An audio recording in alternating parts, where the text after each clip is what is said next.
Good evening, sports fans from all around the globe. I am the co-host this evening, Jeff Dawson, East Coast Sports Investors, and this is Chalk Talk Between the Lines with Mr. Scott Webb, our weekly trip to Florida, Sarasota, Tampa, where myself and Scott talk some MLB. I said in the headliner, Bryce is back. I think Judge is back. Are the Rays ever going to lose again? LOL. Take it easy on my pitcher tonight, Mr. Grayson Rodriguez, who's coming off of a shaky start last game. But the East has been funny. I mean, my Red Sox, who would have thought winners of 8 out of 9, and Scotty breaks it down, I think they're like top 7 in offense right now. I don't see no Manny Ramirez on that team. I don't see, any Big Poppy. I don't see Jim Rice. Any of those guys, but somehow they're scoring. And us back east have been waiting to blame the retread that they gave us from Tampa, Mr. Bloom, and all of his players are blossoming. Mr. Connor Wong in the Mookie trade. Verdugo is shining. The Yoshida pickup in the offseason. The Sox are winners of 8 of 9. Now, of course, they got to go to Atlanta. Ground chuck tonight versus Pavetta. I'm expecting a touchdown, probably a couple field goals. Who knows? I mean, hoping at least the Braves get a touchdown. But anyways, it's my pleasure and honor and blessed to have a good friend and colleague on, as always, the one and only Mr. Scott E. Webb. Good evening, sir. Hey Jeff, it's a Tuesday night down here in South Florida, and it's a pleasure to be here, man. Baseball's been so much fun, and it's been exciting.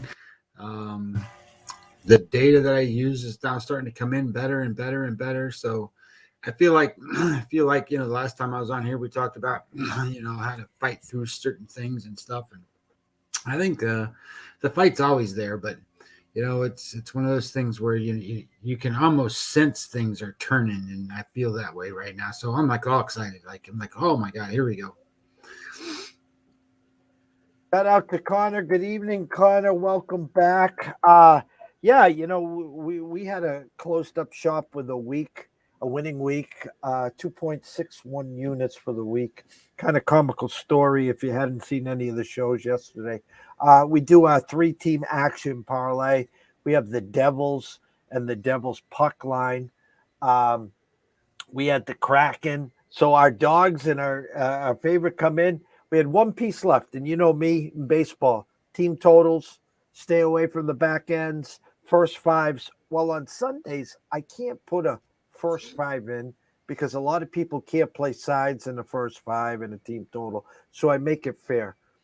We had the Padres, 2 outs, and Mookie up, and of course he hits the homer off a hater to tie it. Cost us 2 parlays, 660 and 1213.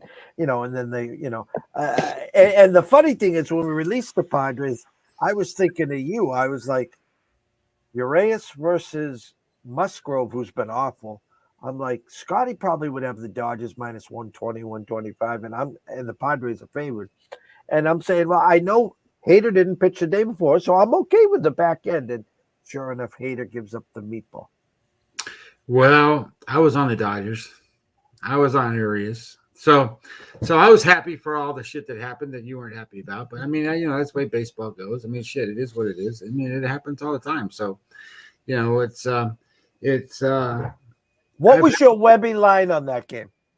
I don't remember. I can look. Hold on. You had to have had the Dodgers favorite. The number made no sense, Scott. I have that was yesterday, right? Where is it? Sunday. Oh no, that's yesterday's numbers. It's here. I had Dodgers minus 113. Yeah, I figured you would have them around 118, 120. I had Dodgers 113. And one of the things I think that I bet on, and sometimes I get caught.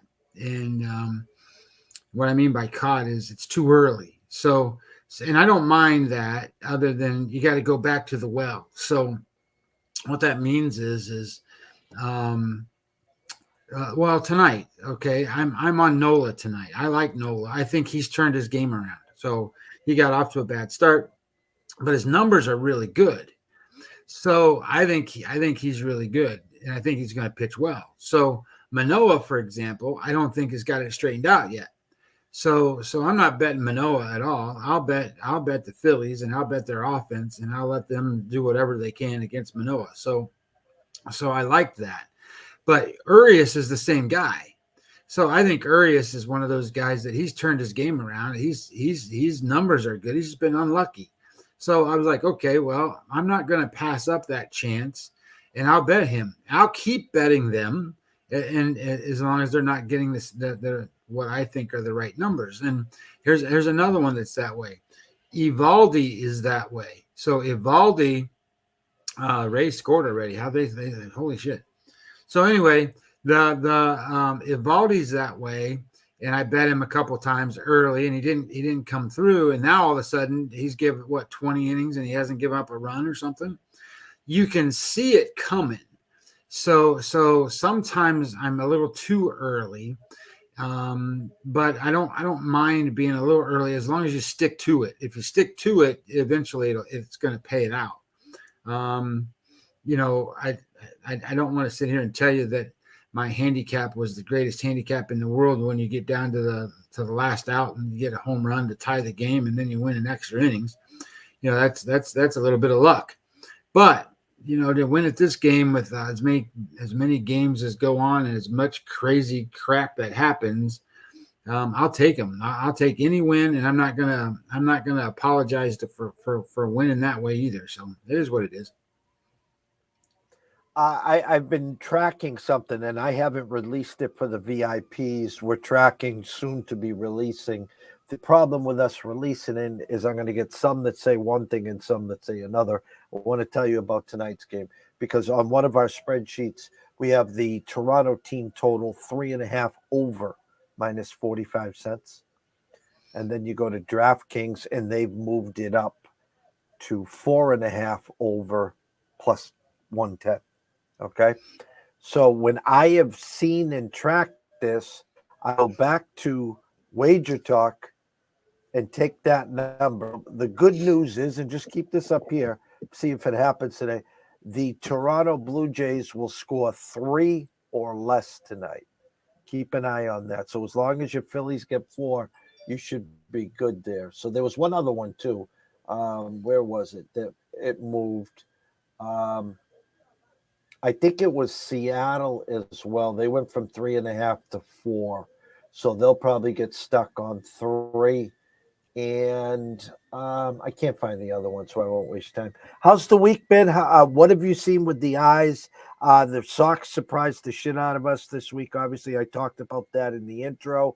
Playing great ball. We can't complain. The Bruins are out golfing. The Sox are keeping us around, and the Celtics are just playing grab ass. So. They got a lot of offense coming out of Boston right now. I mean, that's a lot of hitting, a lot of offense. You got good stuff coming from Verdugo and the Japanese guy, and there's been some good things happening there. My problem with the Red Sox is, and I don't want to tell you that it's like a problem. The problem is the same problem I have like with the Cubs. The Red Sox, I think, can play with a lot of teams, but then when you look at them and match them up and you try to look at how they're going to hit and what their pitchers don't match up to most of the other team's pitchers. So I sit there and go, how are they going to win these games? And then you watch them play and you go, well, holy shit, why didn't you think of this? And why didn't you think of that? And I'm like, well, because they're playing great. So that's the same scenario that I talked about last year with teams like Milwaukee. The Brewers, they don't score runs. They're a terrible offense. But there's times during the year that they score a lot. And Yelich will get hot, and then, the Tellez or whatever his name is, he'll get hot, and Adames, those guys will be hitting. And then all of a sudden they'll score, 5, 6, 7 runs a game for, I don't know, a week. When they're like that, you just ride that streak. And it's just, baseball is all about, find out what's hot, jump on it, and stay on it as long as you can. And the same thing goes for the other side of that. If teams are cold, or if hitters are cold, or they just can't get out of their own way, like the Cardinals, right? The Cardinals there for a little while, they can't get out of their own damn way. So you just keep going against them. I mean, they got swept by what? The Detroit Tigers, for Christ's sake. So, and it was in St. Louis even. So, it's bad. So, it's one of those things where baseball kind of finds a way to do that. I always think of John Lester in this situation because, in a course of a season, John Lester would, he makes 30 starts and does real well. And in the course of the season, he's got great numbers. But there's this little stretch that John Lester goes through every year, 5, 6 games. He can't do anything right for 5 games. And then when he's in that streak, oh my God, you can get great numbers on him against him because, he's a big favorite most of this time. But when he's in that spot, you can find it, and it's terrible, and it's that way year after year after year with him. And there's a lot of guys that are kind of like that. So I don't know. I think it's one of these things to keep in mind and track, and that's why I don't do things the way probably most baseball people do it. I track hitters for 7 days. I track relief pitchers for 14 days. I wouldn't really want to do it for 14, but I think it's unrealistic if they get blown up to have these blow it up numbers count against them when they're not, when it's just 1 day. So I make it 14. And for starting pitchers, it's 30. I'm already dropping stuff off from starting pitchers, Jeff. Starting pitchers, we've been going at it for 30 days. So, their first starts are dropping off my numbers. And for some of these guys, that's pretty good because they're turning stuff around. They're doing different things. And as they're doing that stuff, I think it's important for most people to understand baseball is in the here and now. And most of what you're going to see from handicappers and guys on Twitter and places as trends and things that go back for years and things that are, I don't even know if recency is a good word for most people when it comes to that. They'll sit there and do, hey, this guy can't pitch, because, I don't know, whatever it is, he's 7-1 or he is 1-7 in these particular situations. And this year he's this, that, or the other. Nobody cares what a guy did on opening day right now. Nobody. So they're in May. So teams are what they are, and they're trying to do so. I think there's some great series going on. Like the American League West, Jeff, is unbelievably crazy right now. You don't know who the best team is. And, if you think it's the Rangers, well, they're playing Seattle, so we'll see how good they are there. And then you got the Angels playing the Astros. And the Angels won last night, and they got Shohei tonight. So, it's one of these situations where who's the best team coming out of the American League West? Well, I don't know. It's pretty good. And then you got the National League West where everybody's all in love with the Dodgers. And I get it, but at the beginning of the season, I told everybody don't be in love with the Dodgers. But at the same time, they're going to get off to a good start because their schedule sucks. It was really easy. I mean, they played a bunch of nobodies. They played, and now, okay, they beat the Padres there that one time, in a series 2 out of 3. So everybody thinks the Dodgers are good. Look, the Dodgers are going to go. They're not going to be where you think they are at the end of May. At the end of May, they're going to be right back at the bottom with everybody else and trying to figure out how to get it done because they don't have enough pitching. And when you're not there and you don't have it, it's going to be tough. Hey, TJ, how you doing, brother? Good evening. Up, how are you? What is up, TJ? So before we go in, because I was going to ask you another question, but there's a couple games that are about to start. I've never seen in a long, long time so many teams with 5, 6, 7 game losing streaks. So many teams with 5, 6, 7 game winning streaks. And you always talk about it. And again, follow the streak. You know, you don't want to step in front of the train as much as we want to hold that golden ticket and say, I told you so. And the fact is, if you win a boatload and then you lose, you usually go against them. That's number one.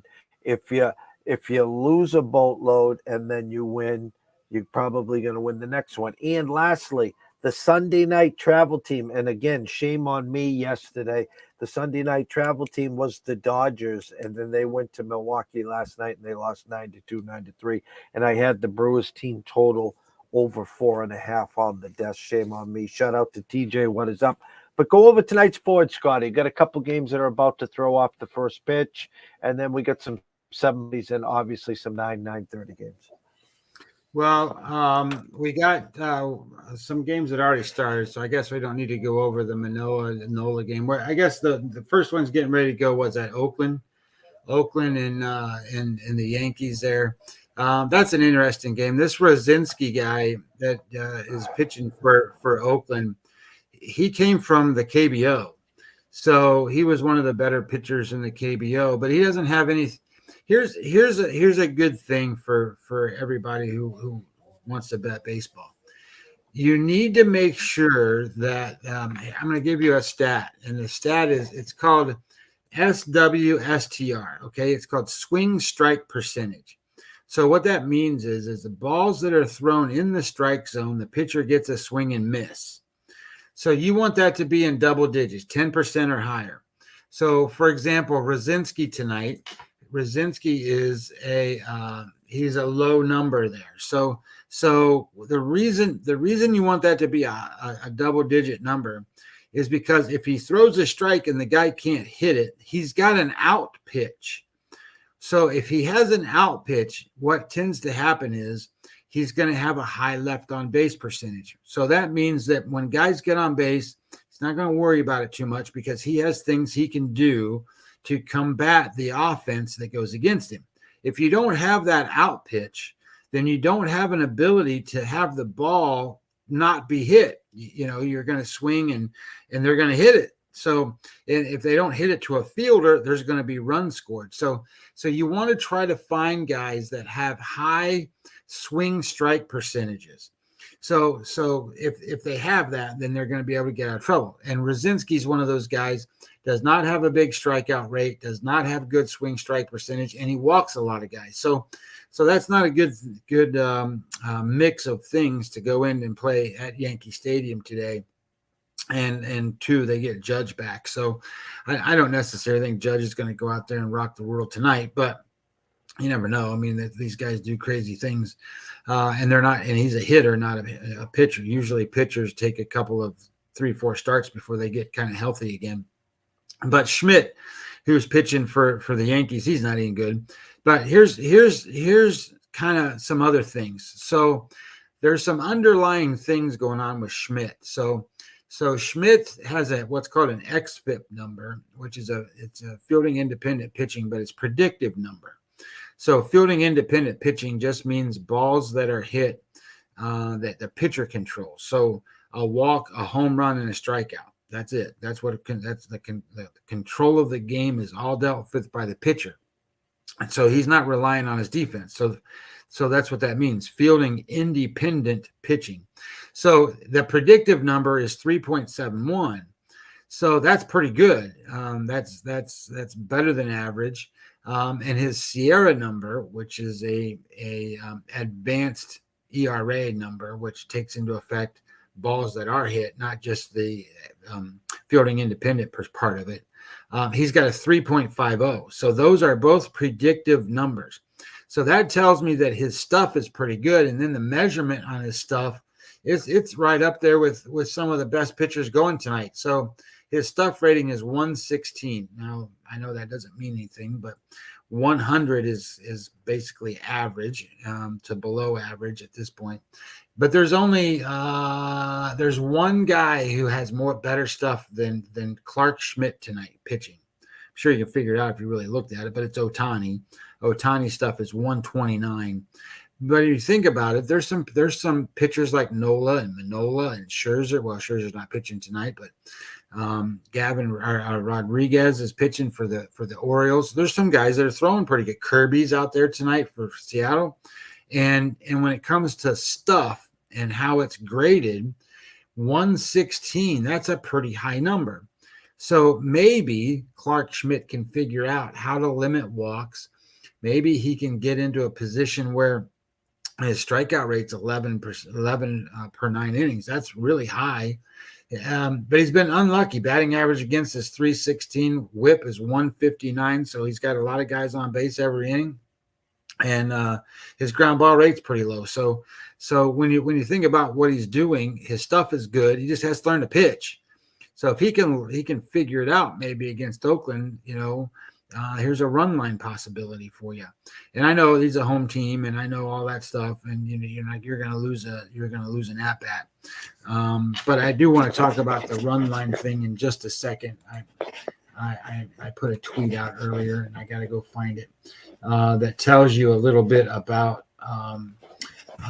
those things, because it's important to understand that here we go.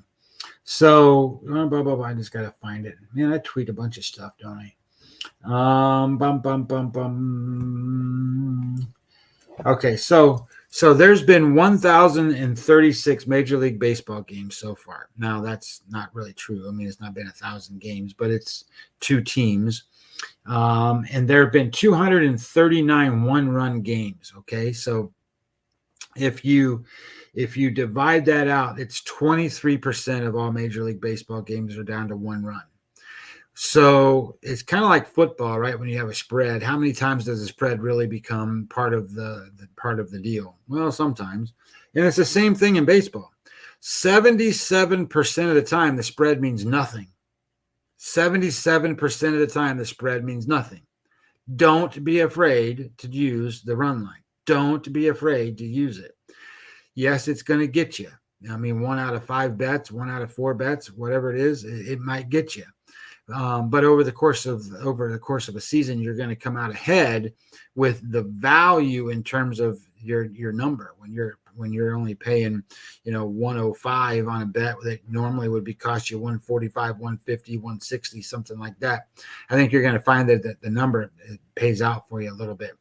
And I got data on the teams and run lines and that kind of stuff too. But point is run lines aren't what people tend to fear. So don't fear them nearly as much as you do. It's not a bad thing to get involved and go, hey, I don't want to play this team because they're the home team and they're on the run line, or I don't want to play this team because of this or that, or I'm afraid of the number. But be careful, because it only comes into play 23% of the time so far this year. Anyway, Pavetta in Atlanta tonight. This one's kind of a rough one for me, because I think both of these guys get hit a little bit. Where I think that the number is but here again, you sit here and you look at numbers and you go, okay, well, I think they're going to score some runs. And everybody and their brother goes out and starts putting it on Twitter. Yeah, they're going to score runs. They're going to score runs. They're going to score runs. So everybody's betting the over in this game. And then all of a sudden it's a pitcher's battle. So I don't see it that way. I mean, Pavetta's got a 4.32 and Morton's got a 4.40. So when it comes down to it, they're both about the same. So here's where the difference is. So there's a statistic that's called win probability added. Okay. Now, win probability added is significantly important. What it means is this pitcher, when added probability to a win, or he didn't, based on actions, pitches, results, outcomes, that kind of stuff. And what it means, the way I look at it is, if a guy gets a little bit in trouble, can he get out of the jam? Can he add to the win of the team, or can he not? And that's the difference between these two pitchers. Pavetta is minus minus almost a half, so minus 0.47, and Morton is plus 0.19. So that's a pretty significant difference, meaning that Morton has more of an ability he's probably more veteran, has the ability to get that out pitch that you're looking for. He has the ability to get out of those jams, and Pivetta just kind of doesn't. Sometimes it's a mental thing too. It's a toughness that a pitcher might have. So that's the difference between the two pitchers. The question becomes is, does that become relevant in this game? Because if they're both banging the ball all over the place and you got offense everywhere, how relevant is it going to be to get out of, certain spots and other things? Maybe a lot, maybe not. But I think that's the difference between the two pitchers. And to me, I was looking at it and I'm like, I don't want to play on Atlanta side because I don't, Boston's pretty hot on offense, but I don't want to play on the Pivetta side either because, Atlanta can hit too. So, if you want to play the over, I don't mind that as much as a play, but I just stayed off of that game. I think I'll watch it. Syndergaard plays against Milwaukee tonight. And this is an interesting game because both pitchers have a huge number. The xFIP number is 507, Sierra's 5 for Syndergaard, and then it's 529, 514 for Lauer. So both of these guys theoretically should give up a bunch of runs. So this should be over city here in this game. Both of them struggle when it comes to strikeouts per 9 innings. So that means balls are going to be put in play. And when you have balls put in play, obviously good things happen for an offense. So there you go. You run into that problem that a lot of these guys run into. The only issue Syndergaard has that's better than Lauer here is that he didn't walk by many guys, and Lauer puts guys on base. So I don't like this one in terms of picking a winner, but I do like the game to go over the number.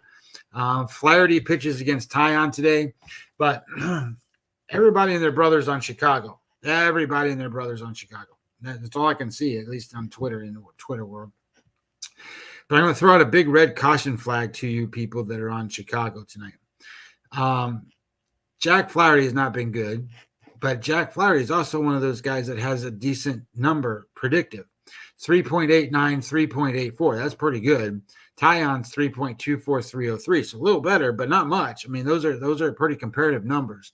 So pitching wise, even though Flaherty hasn't looked good, hasn't thrown well, he's turning things around. Did you know that his strikeout rate was 10.73 per 9 innings now? That's pretty good. That's right up there with some of the better ones in Major League Baseball. His walk rate that was really, really bad is getting more under control. It's still high. It's 3.33, which is in the red, but it's just barely in the red. 3.0 gets you right at the average number. 3.01 is red. So that's pretty close. So what I like about Jack Flaherty tonight, his last time out, his game score was a 2. 2. So that means he got smashed. Well, guys don't come when you get a 2 or a minus number or a 10 or an 11 or some crazy weird number like that. Generally speaking, the next time out, that's going to be really good. So I would expect Flaherty to pitch pretty well tonight. And I'm not saying that Tyon won't. I'm just saying that everybody and their brothers on Chicago thinking this is a cakewalk going to beat up Jack Flaherty, but I don't think that's going to happen. So if anything, I think that you would want to look at this on the other way, especially if there's a lot of money that came in on Chicago and moved that number. You might want to look at St. Louis. One of the games I do like tonight is I've made some money betting against Kansas City. I think they've only won 9 times all season. They're at home. That Jordan Lyles is pitching for them. He's not very good. Giolito is pitching for the White Sox. At the beginning of the season, he started off a little rough. But he's turning things around a little bit. So I like Giolito. I like him to go a little deeper into the game. So I played it the full game. I'm not 100%, totally on board with the White Sox bullpen, but at the same time, the Royals bullpens, they're shambles. So I like the idea that Giolito is going to get it done. I didn't want to play first 5 innings here because I don't fear the Royals bullpen. So because I don't feel the Royals bullpen, if I'm behind, at least gives me 3 more innings or so to get another couple of runs. So I like Giolito tonight. I think Giolito is going to pitch well, and I think that Jordan Lyles, he's got a 6.59, 6.15 xFIP and Sierra number. Of all the pitchers pitching tonight, he's the worst in terms of that number, predictive. So predicted wise, he's going to be bad, and Giolito's 2 runs better than that. So I like the idea that Chicago's going to be good, and then they didn't play well yesterday, so they didn't score many runs and get a lot of hits. So I kind of like the idea they're going to hit the ball. The next game I really wanted to play, but I'm a little afraid of it. It's San Diego, Minnesota. I like San Diego tonight. I like them a lot tonight, but I think it's going to be a start and stop kind of game where you're going to have weather. So I didn't play it, but I like San Diego. Varland is a young kid pitcher, and he's got great numbers, but he's only got a couple of starts. He's got good velocity. He's got good predictive numbers, but I don't trust the predictive numbers until they got 3 or 4 starts. So kind of throw that away a little bit. And what I liked about the Padres is that the Minnesota is not a big offense. And San Diego's coming into town, and I think that when you got Minnesota trying to face them, everybody thinks Walker can't pitch, but Walker's a guy who's got green on most everything on the board today, in terms of strikeouts, walks, that kind of stuff. He doesn't put guys on base. So I like the idea that he's going to be able to be a veteran guy, be out there on the mound and do some good things. But that doesn't, you're facing the Twins, so a division leader. Houston, LA tonight. If you don't bet Ohtani, then don't bet this game. You cannot bet against Ohtani on the mound. You just can't. The reason is because he's pitched, his last 5 games, he's only allowed 11 hits. Let me say that again. In his last 5 games, he's only allowed 11 hits. So if you can't get on base, you're not going to win. And I get it. He had one little blow up spot there with Oakland. They still, I think he didn't partake in the decision, but he's really good. And I get it. Valdez is good, but I like Valdez. Valdez throws that real hard sinker. He's got the highest ground ball rate in the history of God. The 63% or something like that. All the balls come off of there and they are all hit into the ground. I heard somebody saying, "Oh well, we don't like him today because his hard hit rate's up." It doesn't matter if your hard hit rate's up if you hit the ball into the ground, for God's sakes. When you hit the ball in the air and you have a high hard hit rate, that's when damage happens. But he limits that damage, limits it a lot. So it should be a well-pitched game, should be a good game. But if you're going to play and Ohtani's on the mound right now, you can't not support him. I mean, he's basically the best pitcher in baseball. So then you have Luzardo, and I don't know how the guy's Fat or whatever his name is for Arizona. And I think Luzardo is a big farce. So let me say it the right way. He's a good pitcher with good stuff. I think he should be a lot better than what he is. Performance-wise, he should be better than what he is. He's got a 4.77 xFIP, for example. So a guy like that should, with the stuff he has, he should be in the 3s and low 4s all the time.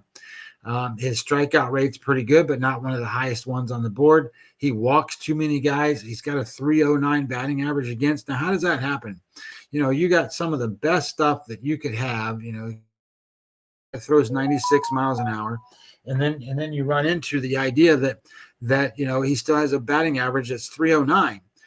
Major League Baseball, by the way, the batting average for Major League Baseball is 248. Everybody thought it was going to be some crazy weird high 255 kind of number or something. It's 248. So when you're a Major League Baseball pitcher and you got the stuff he does and your batting average against is 309, that's not very good. 1.61 guys per inning get on base, that's not good. So I don't like Luzardo here. I don't like Fat either, but he had a game score 7 the last time out. He's probably going to throw a lot better than a 7 this time out. And so I would say Arizona is probably the right side there. Texas and Seattle, man, I love this kid in Seattle, Kirby. He's one of the better pitchers in baseball. He's got great numbers. And Heaney's hit or miss with him. He's off of a miss, so he's probably a good play tonight. I would rather probably tell you that that's an under situation, bet under the number. But I got burned on that yesterday. So eight is a number you want to kind of look at as a key number. If you're going to bet under in the game in 8, you need to have guys that not only can limit the guys on base, which is what you want to do in the first place with a pitcher, but you need to match it up to offenses that can't do it. And I thought I did yesterday because I thought Cleveland wasn't going to score any runs, and of course they really didn't. They only scored 2, and they had a good pitcher on the mound for them. That kid Beebe or whatever his name is. I thought he was going to do well, and he didn't do as well as I wanted him to do. So it was 6-2, 8 runs, and I had 7.5. So I think 8 is a number that you want to kind of look at. That game, I think, got away from me a little bit. 7.5 is what the number is now. If you bet it under 7.5, I didn't blame you. But you could have got it at 8 or even 8.5 if you bet it last night. So anyway, I think that I don't know who's going to win that game. Kirby's really a great pitcher, and he's got good stuff. He don't walk anybody. I mean, Kirby throws strikes. But he don't strike guys out either. I mean, he's got good stuff, throws 95, 96. He just doesn't get strikeouts, gets a lot of contact, weak contact, ground balls, gets a lot of outs. But at the same time, you would like to have him get more strikeouts. But I think that's an under. And then the last game, it used to be Happy Corbin Day. It ain't no Happy Corbin Day anymore unless you're the other team, because he comes across and, he's been winning, and his numbers are respectable. He's got a 4.14 xFIP and a 4.38 Sierra number. That's very respectable numbers. His walk rate is now under two walks per 9 innings. That's really good. And it was way up there for him. Batting average against is 246. That's pretty good. It's right at the average, right? So his ground ball rate's 50%. So whatever he has done, and really what it is he just doesn't hardly throw the fastball at all anymore. And he's throwing sliders and curveballs and changes the speeds with all that stuff, mixing and matching. But he's turned things around for that team, for him. And Washington, Washington is one of those teams where they're not automatic losers. They fight, and they're a little scrappy, that team. But he's facing Webb in San Francisco tonight, and Webb's one of those guys who's a great pitcher, got great stuff. Seems to go 6-7 innings, and then he just loses it and gives up 3 innings, 3 runs or something in that last inning. And then, his offense didn't score enough for him or whatever, and he ends up losing those games. And he's a really good pitcher, but I think a lot of times is overmatched. He's not overmatched tonight. So I would suspect that San Francisco is going to win this game, but I don't think it's like a landslide San Francisco type win. But anyway, I just thought it was kind of interesting to go over some of the things, and then I wanted to make sure I hit that run line thing with you guys.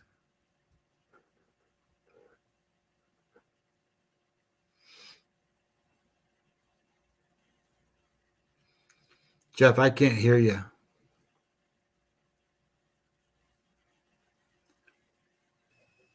Let me do that. I apologize. There you go.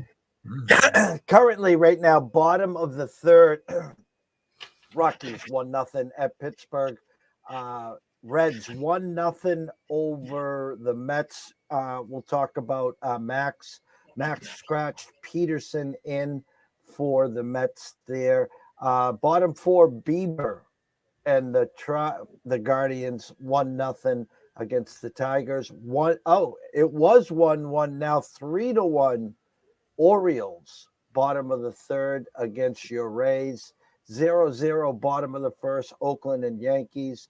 Bottom of the second, Toronto Phillies, 0-0. What happened to Mad Max? Well, I think Max is hurt. Now, I know what happened to him. I shouldn't say know what happened to him. I'm not near the clubhouse. I know what they said. They said he got up and he had spasms in his neck, so he's not going to pitch today. But reports and conversations that are coming out of New York is that he's pitching hurt. He's throwing through a shoulder problem, and I don't know if that's going to be that way for the whole season or whatever. But I think Max is one of those guys that sits there and goes, you know what? we ain't got nobody else. I mean, I gotta come out here and give it everything I got. But I'm going to be honest, this isn't Max Scherzer, so you might as well just take the name off of that and then look at the numbers and then relate the numbers to somebody else. He has an xFIP number of 5.49 and a Sierra of 5.0.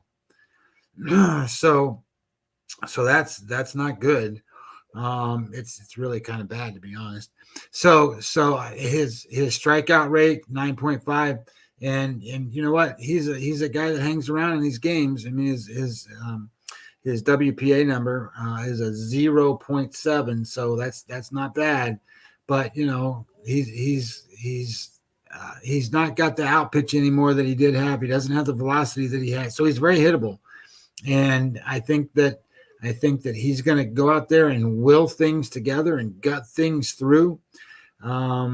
But I do think he's going to be in one of these situations where he's a bet against until he gets fixed. Shout out to Sean Alvarez on Twitter at SmoothTurn2. For anyone that was watching us Saturday morning, Sean was live in San Diego getting ready for a live horse race contest, and he gave out Mage on our show. He gave out the exactor on our show. Mage won the Kentucky Derby, paid about $32. Said he just got home, back in Vegas, trying to relax before the Preakness. You got about 10, 11 days, Sean. I'll circle the wagons next week, and we'll catch a day and time for you as you celebrate your 40th birthday there. Then we're going to give you 3 weeks off before the Belmont. How's that? So congrats again. And Sean finished 6th in his tournament, and he got to walk with whatever he had left, and he whacked the last race, the Derby race, the trifecta, and let's just say he walked with a cool 16K or something like that. So it was a good day's work for you, Sean. Don't spend it all at once. If you need any trouble counting or someone to hold it, I can give you my PayPal, Venmo, or Apple and account, and you can gladly leave whatever you want there. Just kidding, of course. So anyways, Run Line. You wanted to talk to Run Line. Well, I just want to make sure that I said that. Okay. I talked about it a little bit in the breakdown there, but I think it's important that people realize that the run line is only 23% effective, meaning that the number falls within that 1.5 only 23% of the time. That doesn't mean that carte blanche go out there and start running around doing run line bets, but what it does mean is don't be afraid of them. You know, I think a lot of people get to the point where they sit here and they go, "Oh my God, it's the run line. Oh my God, it's this. Oh my God, I can't do this. I can't do that." And then it's just not, you know, don't fear it because it's not worth fearing over. It's kind of like, you know, when you're doing the football games and you're doing whatever, you know, there's certain key numbers in a football game, but the number doesn't fall in there all the time. So, you know, it's just a spread. It's just a number. And if you remember that, you can gain value. And you know, one of the little tricks is if you got a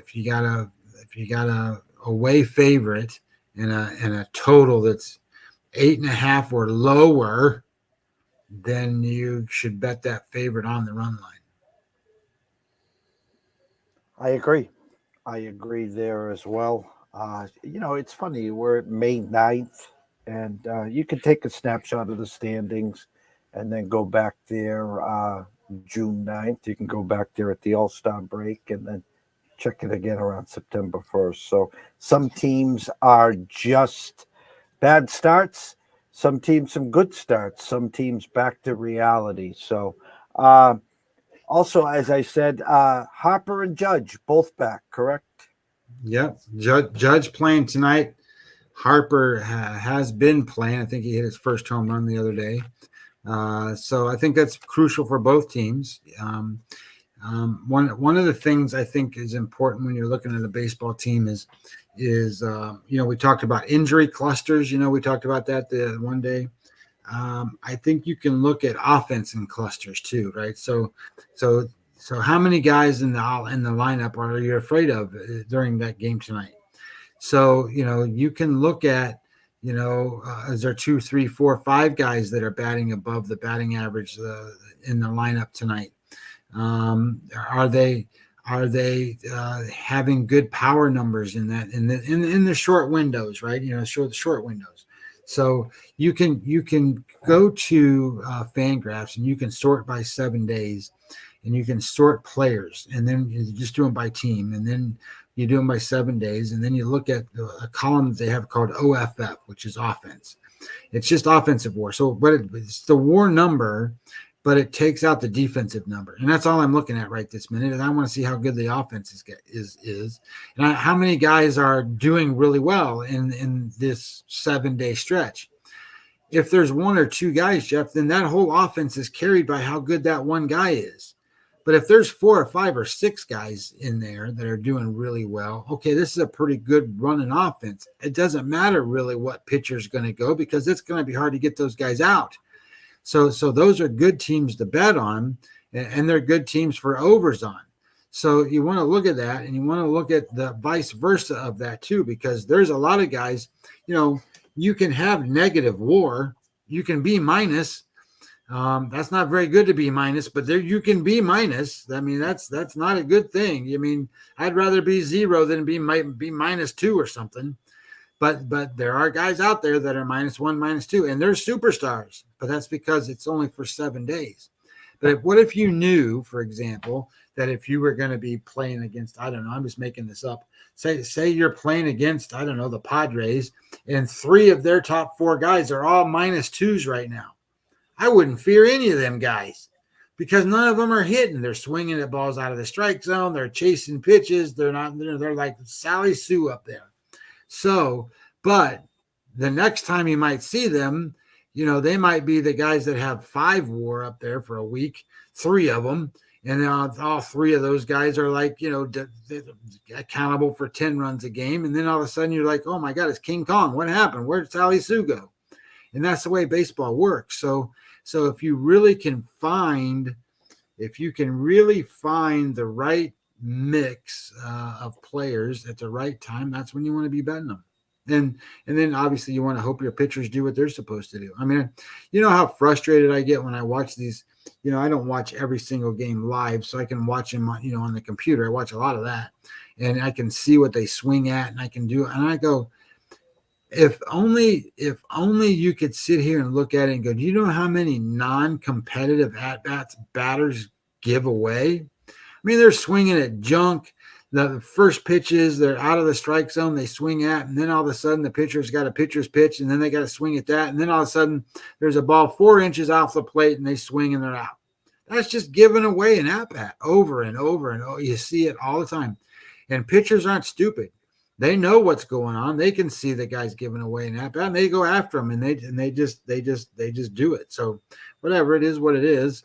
I just wish hitters were smarter, because I think if hitters were smarter, they'd show some of these pitchers up, because I know pitching is big and huge, and they can throw 97 miles an hour. But holy shit, Jeff, these hitters are just phenomenal too. Well, we'll circle back the wagons a month from now, and we'll take a look at these standings again. I don't have a lot of high expectations. It's funny, though, if you look in the back history of the Red Sox, when they played the National League, they've had great success. And again, this is a year that we thought we weren't going to do well. We don't match up with the Rays. We don't match up with the Jays. Hell, we don't match up with the Yankees, who were in last place. So I know a lot's going to change in the East, but we're just starting. So the scroll has been going the whole time, Scotty. Everyone can find your work at Webby20MLB. They can find me at EC Sports Investing. Go over to YouTube at EC Sports Investors. First, before we open up, I want to give a caller. I want to give a shout out to TJ. Give a shout out to Sean Alvarez. Happy birthday to Billy Cullen. Hug that bride for me. Enjoy your 28th birthday. Wink, wink. Scotty, where can they find you? What do you got for closing thoughts? Well, closing thoughts basically is that I think the American League West, these teams once these teams are done playing these teams, they switch each other. I think it kind of goes where I think Texas plays Houston or something like that, and the Angels go out to Seattle. So it's kind of fun to see how those are going to battle out. I think you got to kind of play things out a little bit. It's obviously not time to panic for certain situations, but it's time for panic for some. We talked about the Cardinals as being a team that's not out of it yet, but everybody sits there and, oh, they're this many games behind. Well, got to remember what division they're in and who's ahead of them. I kind of right now think that Milwaukee's not this barn burner team that's going to go run away from everybody. The Milwaukee probably will be closer to the Cubs record than they would like the Dodgers record or something. So I think when it kind of comes down to it, the Cardinals have a chance, but they can't do stupid stuff. Well, the one thing I will tell you is that bothers me about some of that stuff is this thing with Contreras, where they're having these meetings and doing this and doing that and all this other stuff. I think there's a lot going on in that clubhouse, in that locker room, and I think there's a lot of negativity and bad vibes in there. And that would tell me I'm not betting on that team for a while because, there's problems. It's kind of like the White Sox last year, where the White Sox had Tony La Russa in there, and they all didn't like him, and you could tell they didn't like him. They didn't play hard for him. I think the Cardinals are probably in that same spot. I don't know what the scenario is, but that team is a far cry from what they could be. So we all knew they had pitching issues. Everybody in that division's not the greatest team. So, but teams aren't out of it. I don't know if TJ's still listening, but the Mets are in one of those spots where that's going to be a rough spot for them. You just got to make it to the end, and then figure it out from there, because some of these teams, their depth being challenged. I mean, the Braves just lost Fried today, and Fried's on the disabled list again, and it's forearm problem. They said he's not going to necessarily have to have surgery, but they're going to rest him for, I don't know, probably a month. So there you go. Strider's probably their number one guy, and then Fried was right there. And they already lost the kid that won 20 games last year, whatever his name is. He came back, and then they put him on the disabled list again. So now they're going to bring up Dodd and all those crazy kids. But it's just like the Braves. They get an Elder out there, and Elder can't he can't break a plane of glass when he throws. But boy, he's out there, pitching tough. So I don't know. It's all interesting. And then all these kids coming up. I mean, the Oakland A's. I mean, I don't know. You got to go check and see if they all got driver's licenses.